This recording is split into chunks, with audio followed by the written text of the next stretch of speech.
La ciudad de Varginha, en el estado de Minas Gerais, al sudeste de Brasil, fue protagonista el 20 de enero de 1996 de un incidente que conmocionó al país y cautivó la atención de la comunidad ufológica internacional.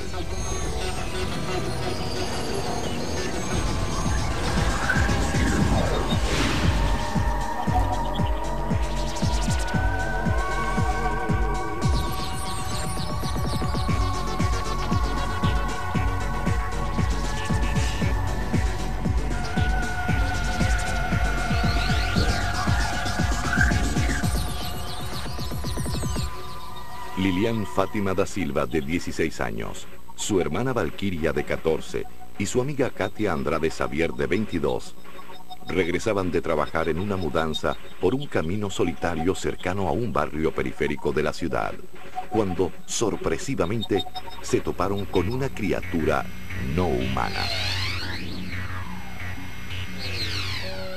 Era el día 20 de enero, entre las 3:30 y las 4 de la tarde. Pasábamos por un barrio periférico de la ciudad. Era un sábado.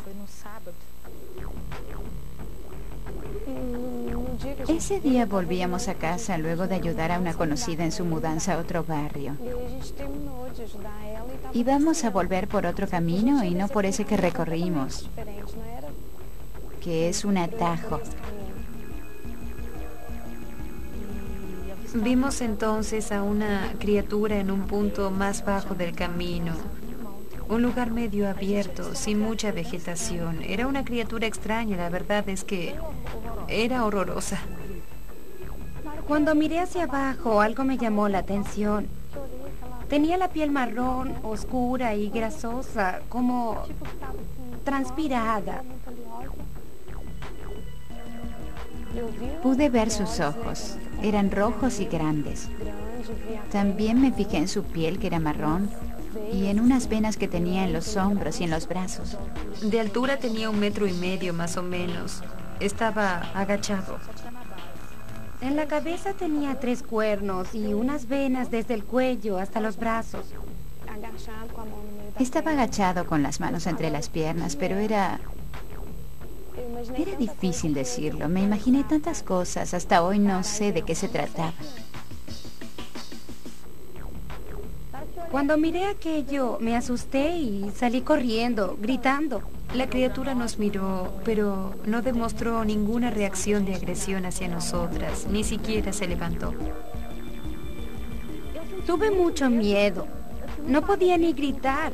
Lo que pude sentir es que la criatura también sentía pavor. Me miraba tal como yo a ella, asustada. Creo que sentía el doble del miedo que yo sentía. Era como si el aire de aquí le hiciera mal. Cuando la vi sentí mucho temor, pero aún así me fijé en ella. Me pareció que estaba triste. Del mismo modo que le teníamos miedo, pienso que le daríamos miedo también. Después de escuchar la historia de sus hijas, la señora Luisa da Silva decidió visitar el lugar del encuentro para ver qué era lo que había asustado tanto a las niñas. Luego de aproximadamente media hora, fui en auto hasta el lugar para intentar descubrir qué cosa tan horrenda había aterrorizado a mis hijas. Pero una vez allí, no encontré nada más que huellas de ese bicho que dijeron haber visto. Sentí además un olor espantoso que quedó impregnado en mi nariz durante 3 días. Era un olor muy extraño. Los rumores de la aparición de esta extraña criatura se propagaron rápidamente. Los incrédulos se rieron. Decían que se trataba de una fantasía de adolescentes, que las chicas querían llamar la atención y sacarle provecho a sus apariciones en los medios de comunicación.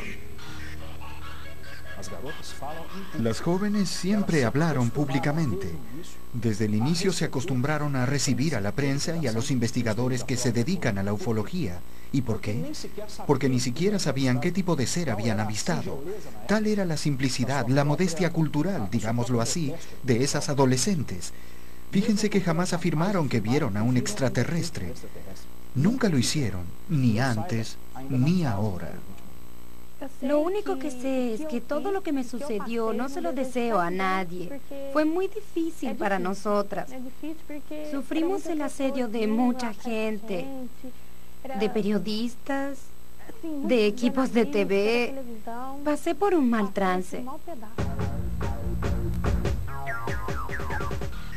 No tengo más tranquilidad y mucho menos libertad, que es lo más importante en la vida de una persona. Las muchachas no tuvieron más sosiego. No tienen tranquilidad para poder salir, para hacer un paseo. Sienten dificultades hasta para conseguir trabajo. Mucha gente dice que ellas inventaron toda esa historia para ganar dinero.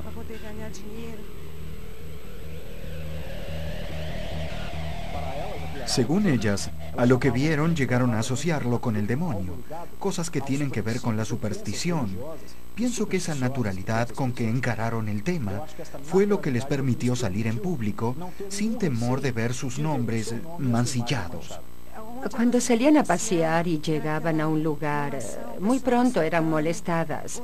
Les decían atrocidades. Por ejemplo, las acusaban de usar drogas y hasta de estar locas. Las personas hacían todo tipo de comentarios acerca de ellas.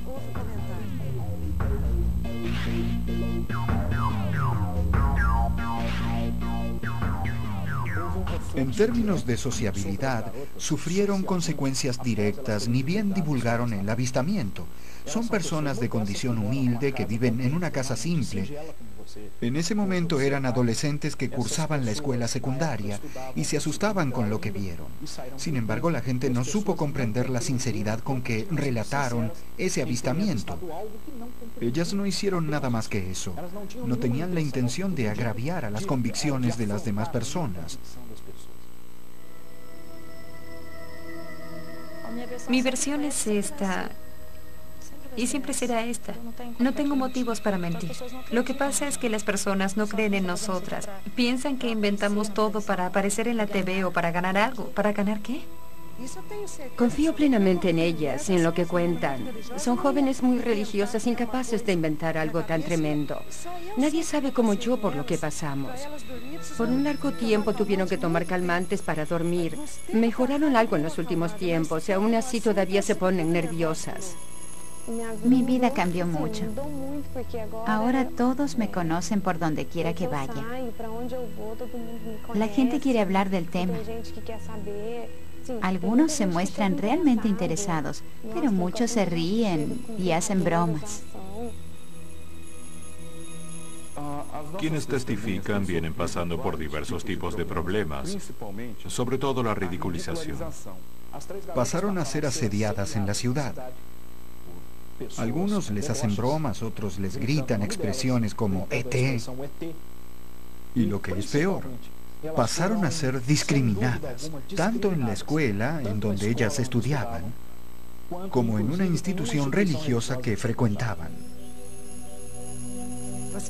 Cuando ellas llegaron a la iglesia para asistir a la misa, se encontraron con una multitud. Era un día de fiesta. Cuando el cura vio a mis hijas sentadas, les preguntó frente a todos: ¿ustedes vinieron para asistir a la misa o para ver el ET de Virginia? Entonces todos las miraron y comenzaron a reírse. Quienes no están preparados no tienen la madurez suficiente para respetar a otro ser humano que dice haber visto algo que simplemente desconoce. Los ufólogos Ubirayara Franco Rodríguez y Vittorio Paccaccini creyeron en las chicas y comenzaron a investigar el caso que posteriormente cría la historia ufológica de Brasil y del mundo. Antes de la investigación del caso Virginia, la ufología brasileña desarrollaba actividades normales. Cabe destacar que en Brasil hay una incidencia muy grande de objetos voladores no identificados. O sea, los ufólogos trabajan normalmente. Sin embargo, a partir de este caso, la ufología brasileña se unió. Pese a que nuestro territorio es muy grande, investigadores de todas partes vinieron a darnos su apoyo. Se enteraron conmigo de los elementos principales del caso, conocieron a los principales testigos y pudieron concluir que sin lugar a dudas criaturas extraterrestres fueron capturadas en esta zona. Esto hizo que la ufología brasileña se uniera. Para la ufología, tanto brasileña como mundial, el caso Varginha significa un hito. Podemos decir que hay un antes y un después de este caso. Stanton Friedman fue el primer científico no militar en investigar el caso Roswell y llevarlo a la luz pública. Hoy en día, es considerado uno de los mejores y más importantes investigadores del tema extraterrestre en los Estados Unidos. Es un caso muy impresionante. Y recuerda Roswell. Bueno, no sé. Hay testimonios militares perdidos. Eso quiere decir que no darán un paso en falso.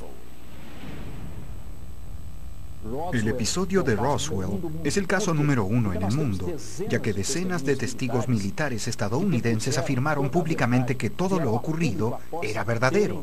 En cuanto al caso Varginha, aún no tenemos condiciones de divulgar, infelizmente, cuáles son nuestros testigos sigilosos, civiles o militares. Por lo tanto, yo diría, con modestia y salvando las diferencias, que el caso Varginha podría ser calificado fácilmente como el caso número 2 en todo el mundo.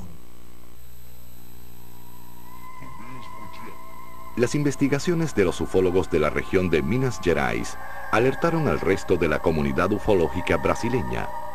Hoy en día, el caso Varginha es seguido por ufólogos de todo el mundo.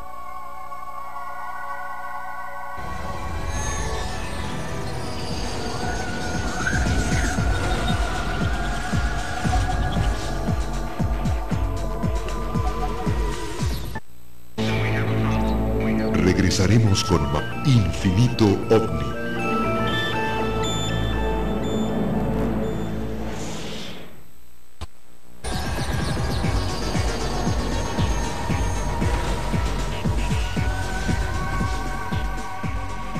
El trabajo de los investigadores del caso Varginha nos lleva más allá del avistamiento aislado de un extraterrestre por unas adolescentes. Los ufólogos piensan que la historia comenzó una semana antes. Tras 4 años de intensa investigación, hoy no tengo ninguna duda de que el caso Varginha se inició alrededor de una semana antes de los principales sucesos. Podríamos decir que a partir del día 13 de enero del 96 empezaron a desencadenarse algunos hechos que involucraron a diversos organismos, la Fuerza Aérea y el sistema de rastreo por satélite de los Estados Unidos, que fueron alertados por la Fuerza Aérea brasileña, la unidad militar más cercana de aquí, que es la Escuela de Sargentos de Armas de la ciudad de Tres Corazones, los bomberos y la policía de Varginha. Esos sucesos tuvieron su punto culminante el 20 de enero en virtud de la difusión del avistamiento protagonizado por las adolescentes y de otros hechos que ocurrían paralelamente. La evidencia espacial americana ha mermado. Antes se buscaban estelas infrarrojas o mensajes en transmisiones perdidas. Se rastreaba cualquier cosa que sucediera en la atmósfera, desde un satélite soviético hasta un ovni. Nuestros satélites probablemente esperaban recobrar alguno. Sospecho que Estados Unidos, como muchos otros países, ocultan si algo aterriza hasta asegurarse de poder conservarlo.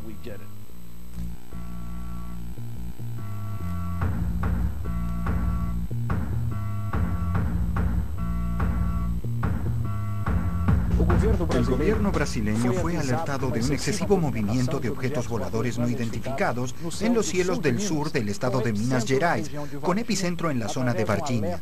El alerta vino del sistema satelital de rastreo de los Estados Unidos, probablemente desde una estación de captación del estado de Nuevo México. A partir de la alerta, el gobierno brasileño puso en acción a las bases de la Fuerza Aérea de diversos estados, que a su vez contaron con el apoyo de la unidad militar de esta zona, la Escuela de Sargentos de Armas. En la madrugada del 20 de enero de 1996, una pareja de campesinos que vive a 10 kilómetros de Varginha vio un objeto extraño volando cerca de su casa. Aquella noche yo tenía insomnio. Me levanté y me puse a mirar un poco de televisión. De repente, los gatos empezaron a correr. Fui a la ventana y vi aquel objeto. Venía en este sentido y largaba mucho humo de color gris. Desperté entonces a mi marido y juntos nos pusimos a observarlo. Vimos aquel objeto pasando a unos 5 metros de altura. Lo observamos durante más o menos 40 minutos, hasta que desapareció totalmente. El objeto sobrevolaba por aquí.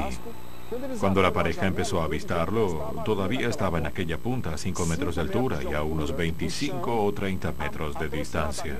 Siguió volando en este sentido, a baja velocidad durante unos 40 minutos. En términos de investigación, este tiempo es casi una eternidad, considerando que muchos avistamientos duran menos de un minuto.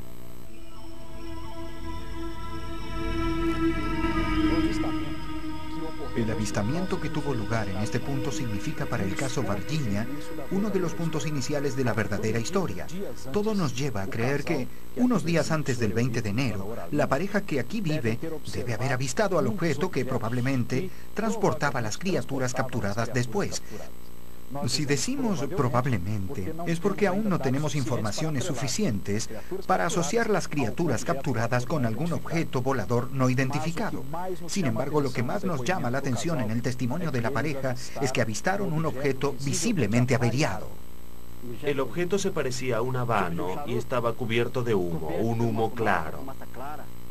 De su cola salían unas cosas así, como... Era como si uno pusiera unas serpentinas de papel frente a un ventilador.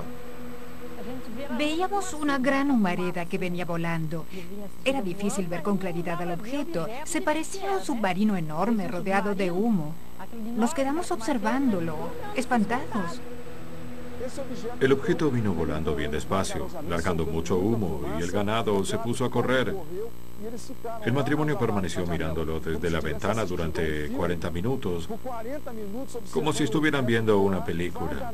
Luego de recorrer todo el campo frente a la casa, el objeto desapareció por detrás de la montaña, en la dirección de Varginha.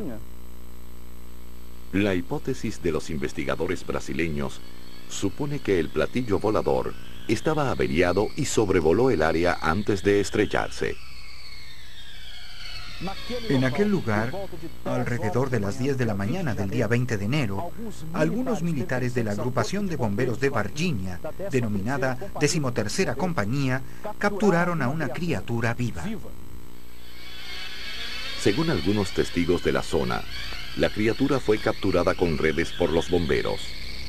Nosotros atendimos diversas situaciones, pero en ningún momento fuimos llamados para realizar la captura de algún animal o de alguna criatura desconocida aquí en esta región.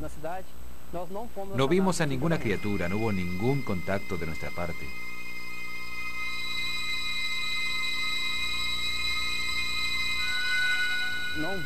Tampoco tuvimos contacto directo con las personas que, según informaciones, habían visto a la supuesta criatura. Serían 3 jóvenes o 2 jóvenes y la madre de ellas.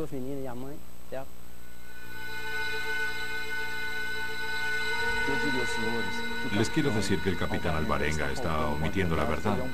Se trata de un profesional que recibió instrucciones de los militares de la Escuela de Sargentos de Armas para que no diga la verdad.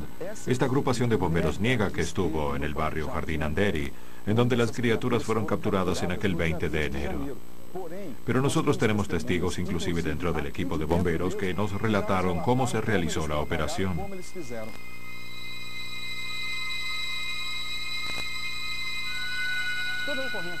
Todos los casos que los bomberos atienden son registrados en un boletín manuscrito e ingresados en nuestro sistema informático.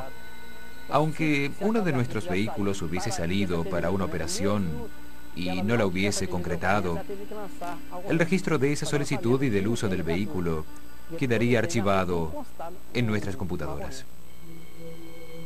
Muchos habitantes de Varginha afirman haber presenciado un movimiento militar poco usual en la zona. El vigilante Eduardo Bertoldo Praxedes que había trabajado en este lugar entre los días 20 y 23 de enero del 96. Pudo notar que camiones del ejército, precisamente de la escuela de sargentos de armas de Tres Corazones, que es la única base militar de la región sur del estado de Minas Gerais, pasaron por aquí rumbo a Varginha. Esta es la ruta que conecta Tres Corazones con Varginha.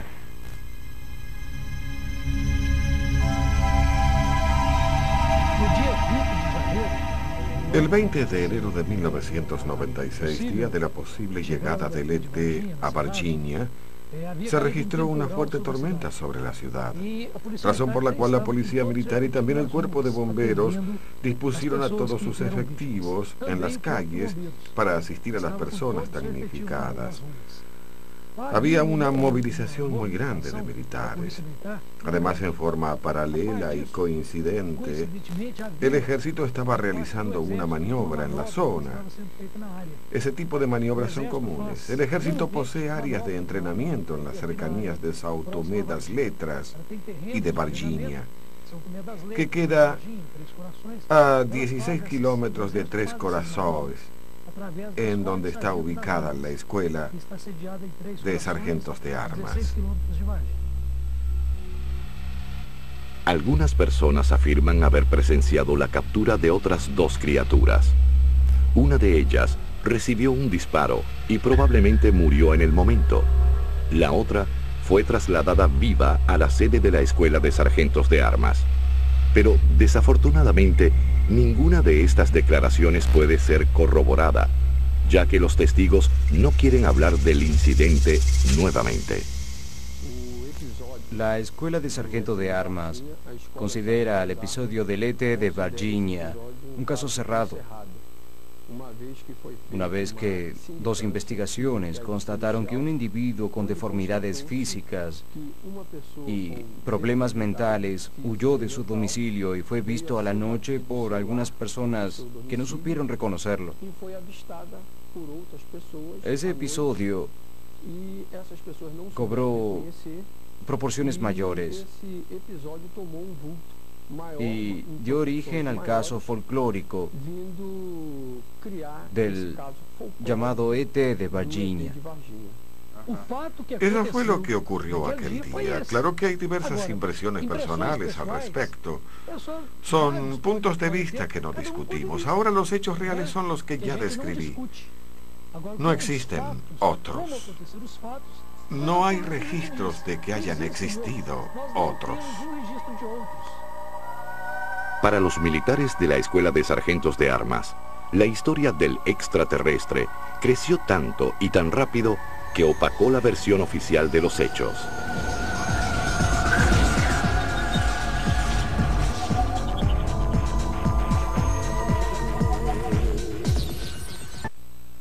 Infinito OVNI.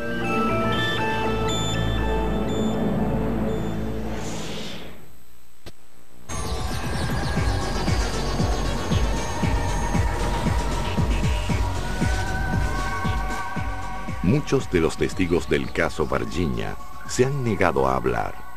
Se piensa que pudieron ser persuadidos o quizás tengan miedo a las autoridades. Es muy grande la cantidad de personas que avistaron la criatura e infelizmente no quieren hablar. De eso estamos seguros. Lo que no sabemos es si recibieron amenazas o un simple pedido para que no hablen. Todo parece indicar que algo así ha ocurrido. Eso sí, es notorio que están instruidas para permanecer en silencio. Las dos jóvenes dijeron haber visto un ET en un lugar de vegetación nativa que incluso pertenece a una reserva forestal, no muy lejos de nuestro batallón. Pero nosotros no tenemos ningún registro de la llegada por aquí de un ser extraterrestre, ni tuvimos contacto con tales seres. Tampoco tuvimos contacto con el ejército. Lo que hubo fueron maniobras del ejército en las cercanías de Varginha, a la par de las operaciones de la policía militar y de los bomberos, en defensa de las víctimas de la tormenta que había afectado a la ciudad.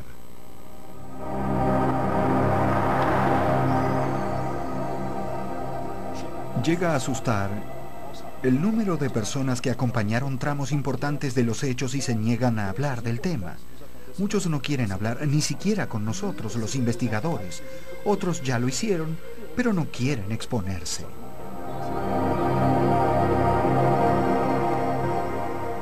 Hubo diversas declaraciones de testigos civiles, de militares, tanto del ejército como de la policía y del cuerpo de bomberos, de empleados de hospitales de Varginha y de Campinas, ciudad del vecino estado de San Pablo, de científicos de la Universidad de Campinas, etc. En fin, un espectro muy amplio de testigos. Por supuesto, el grado de credibilidad y de importancia de estos testimonios es variable.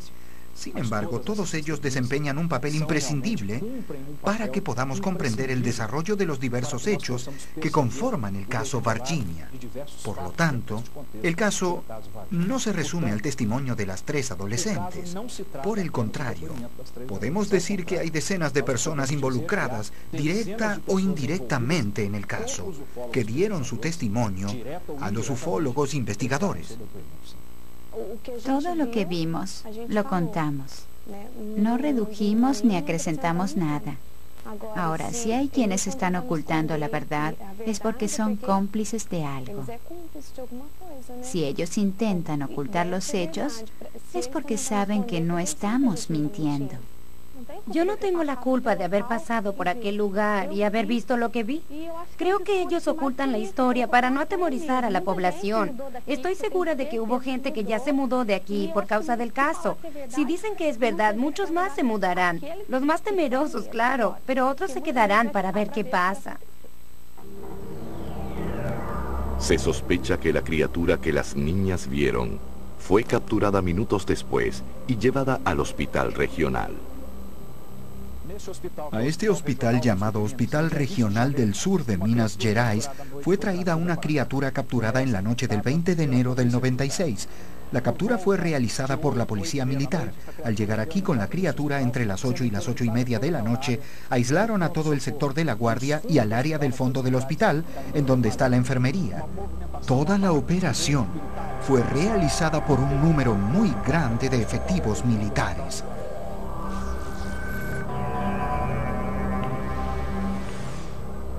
Los militares dejaron el hospital regional con la criatura y la trajeron a el Humanitas. Una de las razones por las cuales vinieron a este hospital es porque está ubicado en la periferia de Varginha, mientras que el otro queda en el centro de la ciudad. Precisaban de un lugar más alejado para que un convoy militar viniera a retirar a la criatura extraterrestre sin llamar demasiado la atención. En el transcurso del día 22 de enero de 1996, el convoy circuló por diversos puntos de la ciudad y al final de la tarde vino a retirar a la criatura a través de aquel portón. La acompañaban más de 15 médicos con máscaras, ya que la criatura exhalaba un olor muy fuerte a amoníaco, característico de esos seres.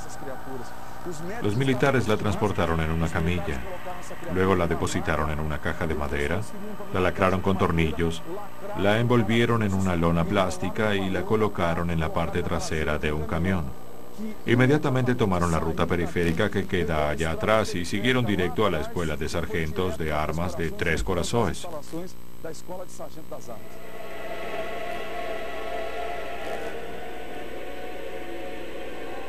No sé cómo nuestro gobierno, nuestras fuerzas armadas y la comunidad científica brasileña encararon la situación. No hay nada que yo pueda afirmar con total seguridad, pero en mi opinión, hubo una interferencia directa de países del llamado primer mundo en este caso. Los investigadores se atreven a afirmar que los seres extraterrestres murieron en los días siguientes a la captura y sus cuerpos fueron transportados hasta el aeropuerto militar de donde probablemente salieron del país. Pero tanto los militares como los bomberos niegan la historia que se comenta en la ciudad. Como asesor de comunicaciones de esta división militar, nada me impide transmitir la verdad. Al contrario, hasta hay un interés de nuestra parte de contar la verdad, razón por la cual estoy aprovechando esta oportunidad para dilucidar el caso. Aquel 20 de enero, nosotros atendimos a unas 34 solicitudes. Durante la mañana hicimos algunas inspecciones rutinarias en diversos puntos de la ciudad. Y por la tarde, la tormenta que se registró hizo que el número de operaciones de los bomberos aumentara. Hubo voladuras de techos, caídas de árboles, etc. Situaciones que demandaron una acción más intensa de nuestra parte. Esa supuesta operación relacionada con un ser extraterrestre no ocurrió.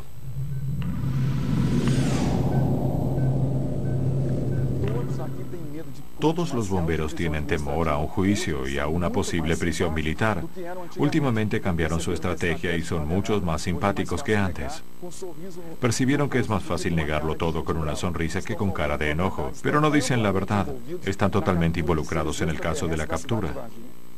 Lo que ocurrió en Virginia es un acontecimiento inédito, ya que por primera vez 2 criaturas extraterrestres fueron capturadas vivas. Por lo menos estaban vivas en un primer momento. Esto de acuerdo a lo que sabemos. Otro incidente que alertó a los ufólogos fue la repentina muerte de un miembro de la policía militar que supuestamente participó en la captura de los extraterrestres el día 20 de enero de 1996. Su hermana María Antonia Tavares dice que Marco Eli Cheresi salió en una misión importante y que a los pocos días murió.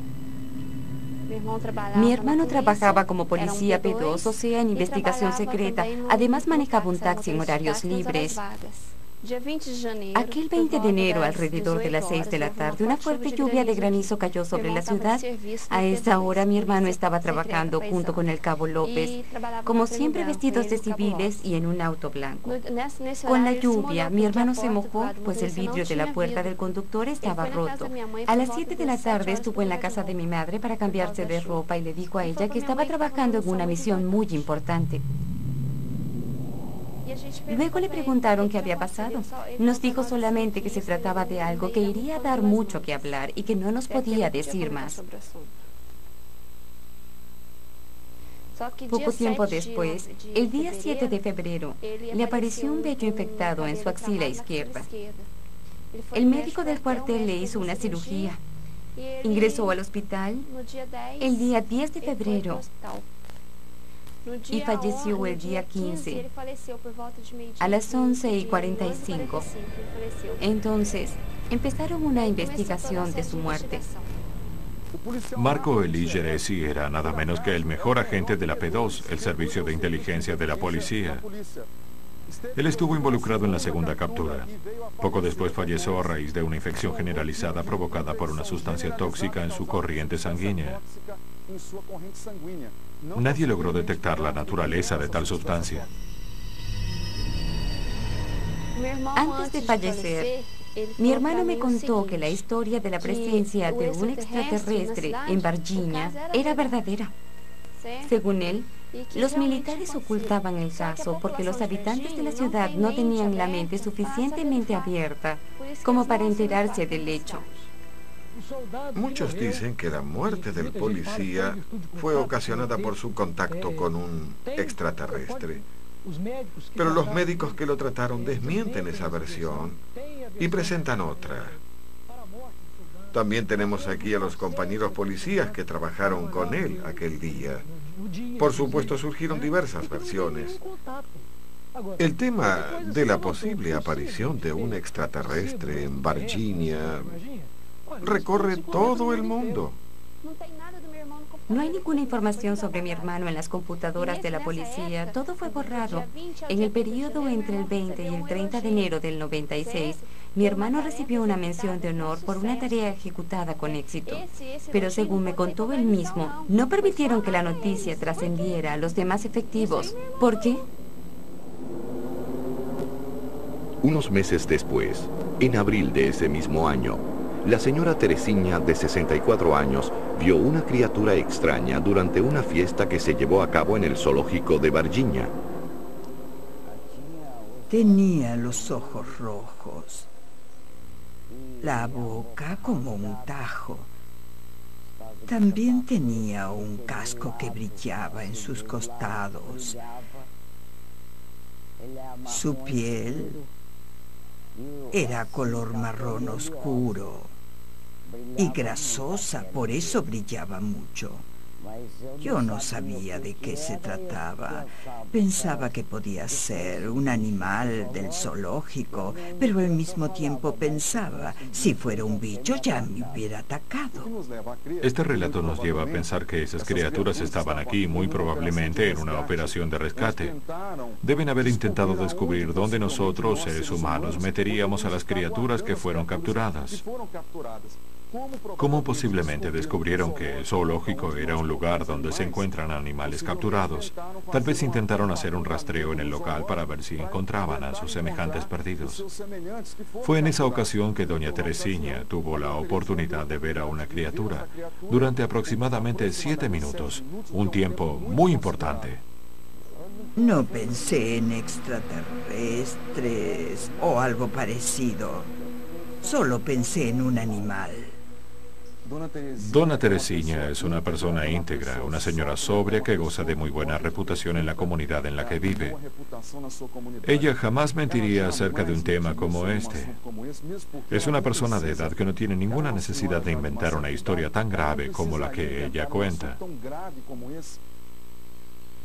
Curiosamente, días antes se reportó la muerte misteriosa de 4 animales en este centro. Fueron 4 animales que tuvieron muertes iguales con los mismos síntomas, aunque eran de especies distintas.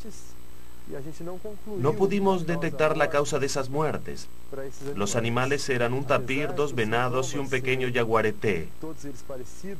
Todos presentaban las mucosas gastrointestinales negras. Pese a que son animales con hábitos alimentarios diferentes, todos presentaban síntomas parecidos.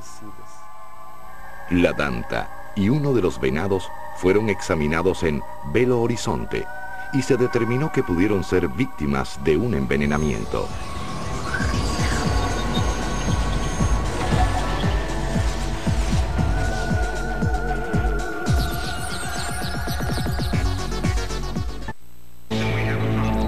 Regresaremos con más Infinito OVNI.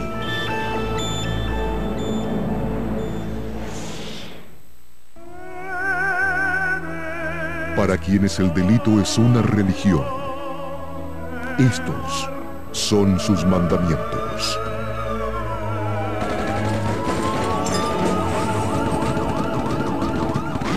No eran educados en un sentido académico, pero entendían de negocio. La traición era el valor supremo en esa familia. Él dijo que alguien tenía que ensuciarse las manos por México. Y si eso significaba mover droga, movámosla. Devele el secreto mundo de los señores de la mafia. Crimen, traición y poder. Estreno los domingos por Infinito.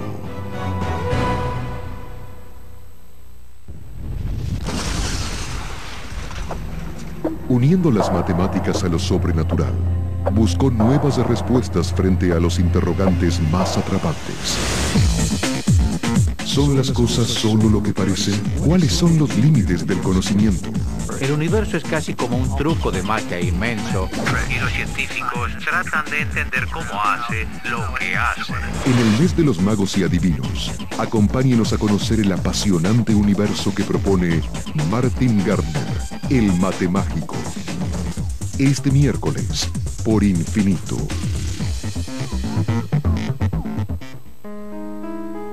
Vi la cara de un ángel. Había mucha luz. ¿No lo ven? ¿No lo ven?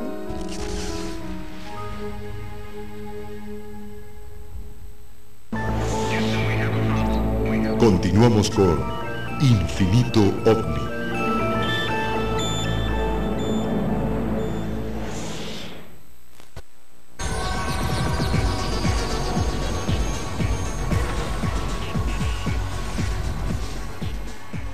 El 29 de abril de 1996, Luisa da Silva, madre de Lilian y Valquiria, recibió la misteriosa visita de 4 hombres vestidos de negro que no se identificaron y ofrecieron pagarle una gran suma de dinero si las chicas negaban la historia del extraterrestre. Recuerdo que llegaron a las 10 de la noche. Ya nos preparábamos para ir a dormir, pues nos levantamos a las 6 de la mañana. Eran 4 hombres. Vi que abrieron el portón del jardín y venían avanzando. Les abrí la puerta porque pensé que eran los investigadores Pacacini y Obirahara, que fueron los primeros en procurarnos y a quienes siempre recibimos bien.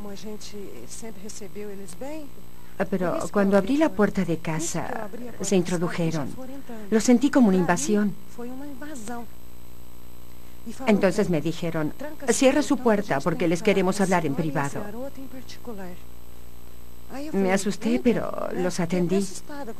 2 de ellos conversaban con mis hijas y conmigo y anotaban todo lo que decíamos, mientras los otros 2 permanecían totalmente silenciosos. Me hicieron entonces una propuesta. Señora Luisa, tenemos un buen dinero para ofrecerle si usted y sus hijas aceptan participar en un reportaje en un determinado lugar, en el cual deberán decir que toda la historia que ustedes han contado es mentira, que sus hijas no avistaron nada. Hombres de negro invadieron su casa e intentaron sobornarla. Aunque son personas de poco dinero, no aceptaron el soborno porque la dignidad no se compra. Podrán venir con dólares o con cualquier otro dinero. Jamás inventaremos una mentira, siempre diremos la verdad. Los hombres de negro, como popularmente se les conoce, son individuos que visitan a los testigos de importantes avistamientos de ovnis para convencerlos de no divulgar las historias. Muchas personas piensan que son agentes secretos de los gobiernos o de los mismos extraterrestres. La visita que la señora Luisa recibió de probables hombres de negro es algo totalmente curioso dentro del caso. Ofrece un aspecto pintoresco interesante para el debate.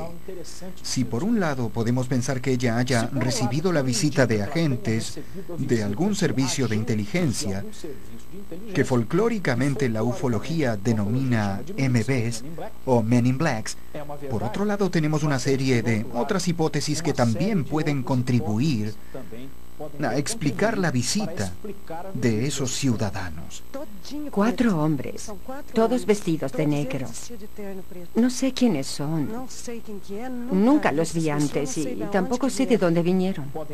Pueden haber recibido la visita de agentes de inteligencia o pueden haber recibido la visita simplemente de personas que fueron a proponerles que dijeran que todo era mentira por una cuestión de intereses filosóficos o más bien religiosos.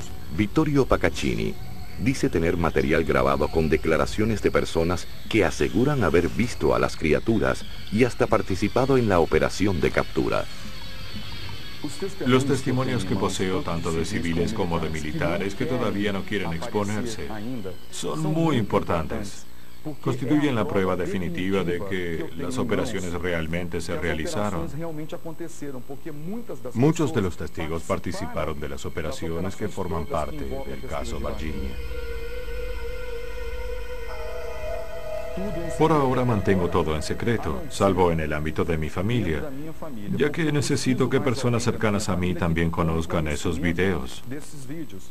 Hice copias de ese material y las distribuí por diversos puntos de Brasil. Por lo tanto, si invaden mi casa de Tres Corazones o la de Belo Horizonte, en donde vivo y trabajo, para robar mis cintas, no importa, hay copias en el poder de personas de mi confianza. Desconozco esos testimonios. Si hay testimonios de oficiales, serán aislados, que no representan el pensamiento de la institución. De acuerdo con la versión oficial de la Escuela de Armas, se trató de un caso folclórico. Si estoy mintiendo, si todo no pasa de una broma de mal gusto, ¿por qué nadie me demanda judicialmente? Dije a los medios cómo se realizaron las operaciones y nombré a oficiales militares de alto rango diversas veces. Por lo tanto, si estoy cometiendo un delito, ¿por qué nadie me demanda en la justicia? No lo hacen simplemente porque saben que tengo pruebas. Estaré listo para divulgar todo una vez que los testigos me lo autoricen. Si no fuera por ellos, yo no tendría ningún material. Así que les debo mucho a todos. Por encima de todo está el empeño de mi palabra, que es mi mayor patrimonio. No voy a traicionarlos jamás. Espero que muy pronto me autoricen a divulgar todo lo que sé. Y dicho sea de paso, no es poco. Los testigos sigilosos sirven únicamente para los ufólogos. Para el público, debemos admitirlo, prácticamente no tienen valor. Los militares quieren encubrir el caso porque consideran que aún no es hora de divulgarlo. Creo que tampoco ellos saben de qué se trata. Si supieran, tal vez aparecerían frente a una cámara para confirmar que lo que vimos es real, para decir que la historia es verdadera y contarla con todos sus detalles. Sin embargo, mientras no estudien e investiguen mejor el caso, no van a decir nada. No van a admitir que todo realmente sucedió.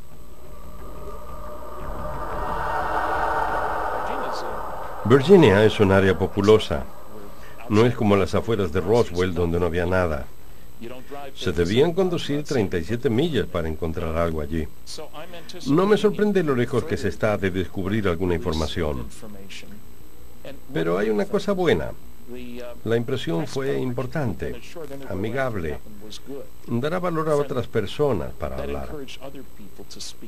En Estados Unidos, los medios toman estas cosas a la risa, y esto hace que las personas se escondan.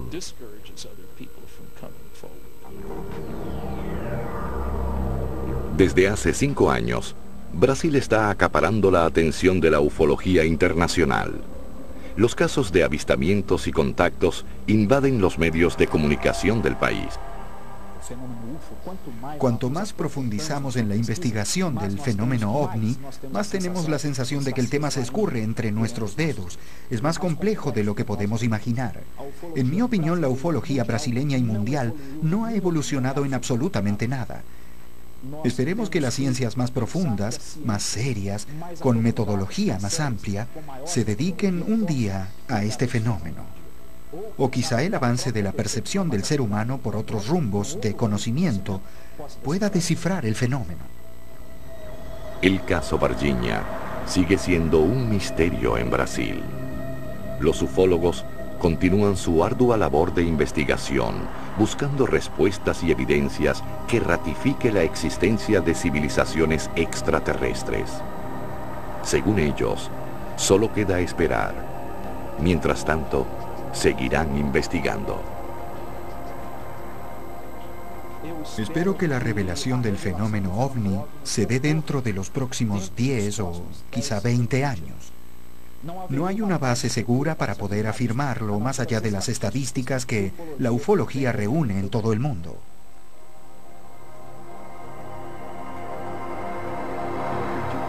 Creo que la investigación de los objetos voladores no identificados, no solo en Brasil como en todo el mundo, va a florecer, va a intensificarse cada vez más, ya que el espacio es la frontera final para el hombre.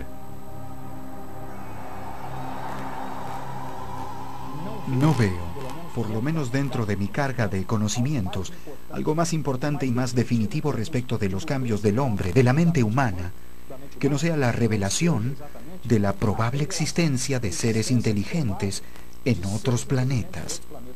Desde mi modesto punto de vista, nada puede ser más importante. Tenemos un concepto terrible, una visión equivocada del universo. Copérnico demostró que la Tierra no era el centro del universo. Luego, cuando todos le creyeron, comenzaron: aquí estamos y nadie vendrá aquí. Es nuestro lugar, nuestro mundo y de nadie más. Eso es erróneo. Podríamos ya no estar en el universo en el próximo siglo.